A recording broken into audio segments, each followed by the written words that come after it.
I noticed that a lot of people on Twitter are absolutely butthurt over the fact that a lot of consumers are ready to now start decolonizing our entertainment.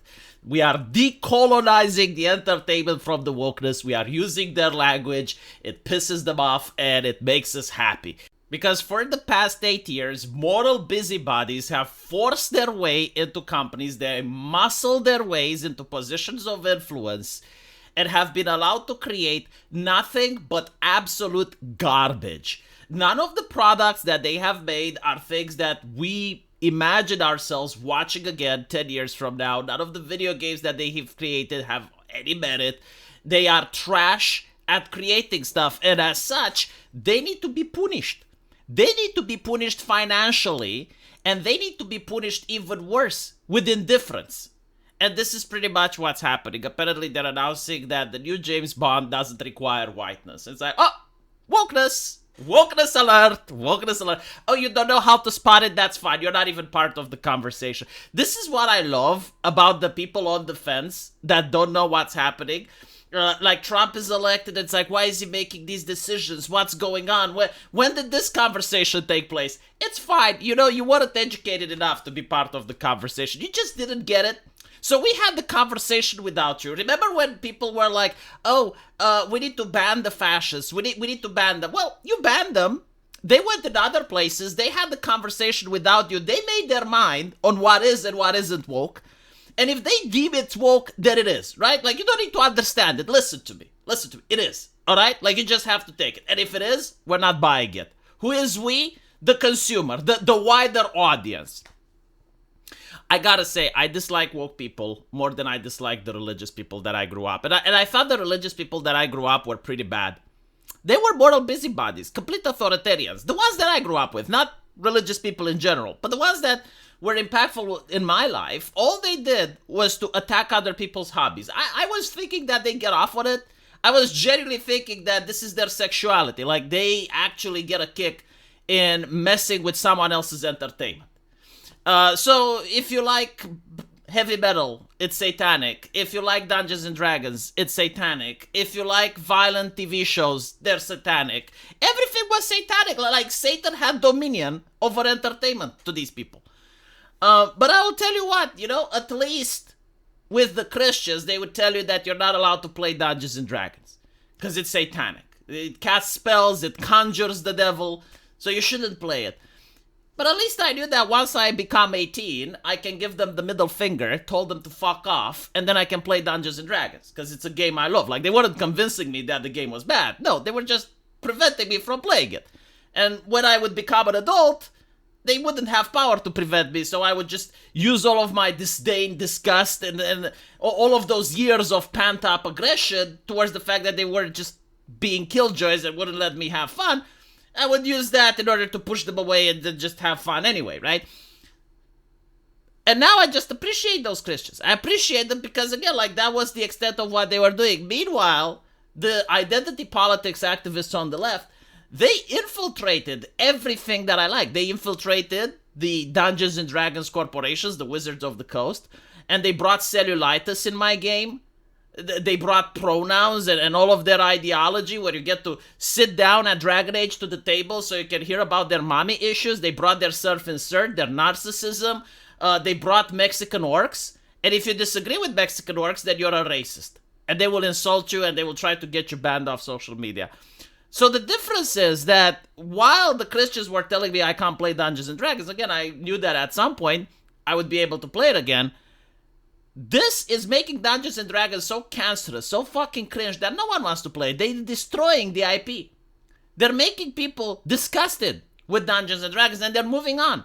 It's the same thing that's happened with Star Wars. Like, back in the day, if a Star Wars movie was announced, it was a cultural event. You would see people talking about it, everyone would discuss about it, like it was a massive thing. Nowadays, if a Star Wars production is announced, people go like, meh. I guess, maybe I'll give it a try. You know, maybe I'll watch it a little bit. And that's what they did. They destroyed franchises that they didn't create. And they did it with Doctor Who.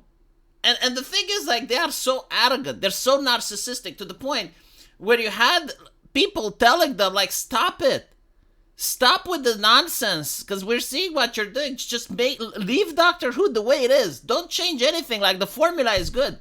The formula is perfect. Just do more of that. No, they didn't want to. Like you would have people. I remember on Twitter there was this guy. He had like an entire Doctor Who collection. Like, this wasn't just a fan; it was a super fan. Like, he was spending so much money on Doctor Who merchandise. And he was basically explaining why he doesn't like the direction of the new Doctor Who. They were having like this guy that was like a Trump self-insert in order to make like this political statement about American politics in Doctor Who. And it wasn't done subtly or in a tasteful way. It was forced and cringe. And I remember like there were also women that were upset that now the Doctor is female because they actually did find the Doctor hot. And they had like various romance and erotica with Doctor Who, and now he's a woman, so women themselves didn't like it. It's kind of like, you know, taking away your Mikasa from Attack on Titan and making her a man, I assume. Taking Lara Croft and making her a man. It's like people that that like the character, that are attracted to the character, would obviously hate it. Yeah, it's like taking Blade and making him into a woman. There are a lot of black ladies that actually did like Blade, you know, so like... Anyway, they would say that this is a vocal minority, and they would just champion on. They would champion on until they would lose subscribers. And the question is like, why though? Why invest the time? Why invest the effort? Why even bother?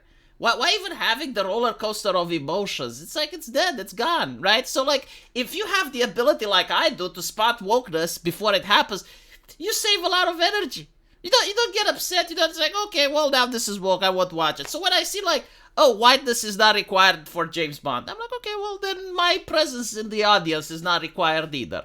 Let's diversify their audience, because they keep diversifying the people behind the screen.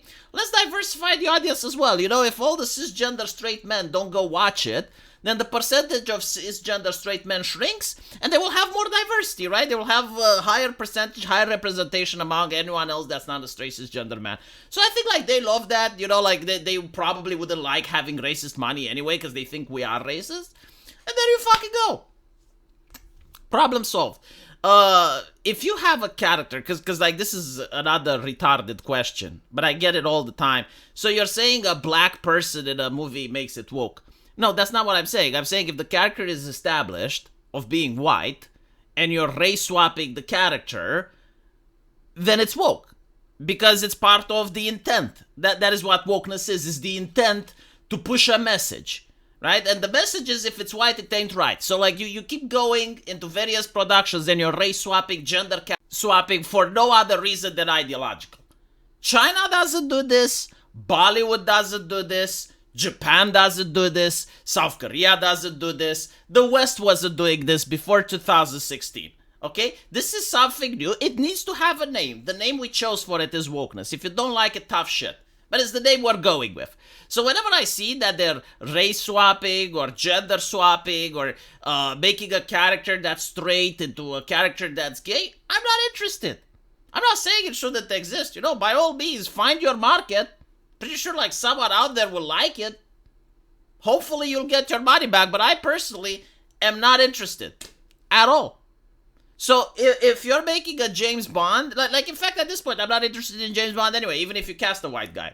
Because you told me that you don't care about the race of James Bond. Like, I'm sorry, James Bond is white. Now, if you want to make 009, like a different spin-off of James Bond, you can cast a woman, you can cast a black person, you can cast whatever you want, you know, that's fine. You can cast whomever you desire if it's not James Bond. Right? You can have Jamie Bond, I don't care. It's a different character. That's completely different conversation. But like, if you take a character that's already established and you're race swapping it for no reason, then it's ideological.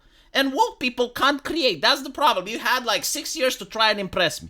Probably 8 years. You had 8 years to try and come up with something that impressed me. You have failed at the task.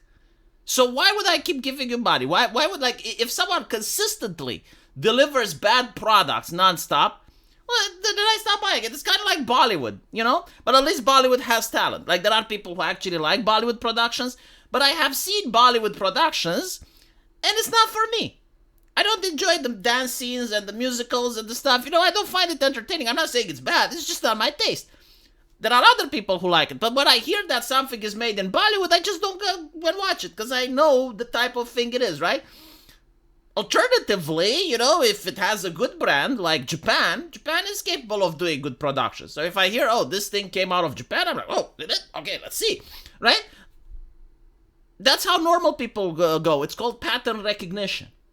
It's not like some powerful jutsu that only I am able to attain. No, anyone can do it. So yeah, 007, I don't care. Not to mention, I don't even know if you can make a good James Bond movie now. Like, the era of James Bond is gone, I'm sorry, but like the idea of having like a private island with the evil Doctor Doom mastermind, it's like, maybe for teenagers, I guess. But for the rest of us, no, you can't, because every single private island now has a Starbucks. Like, there's no more mystery. Back in the day, people didn't have internet, didn't really know about it. Now the world is much more interconnected, so that writing stories like this doesn't make sense unless you want to have James Bond going to the World Economic Forum and uncovering some deep dark conspiracy about people having to eat the bugs, like then maybe I would watch it. I would be like, oh wow, that's interesting, let's see what they're doing. But other than that, no. Anyway, let me know what you guys think, and until later, go watch Mission Impossible.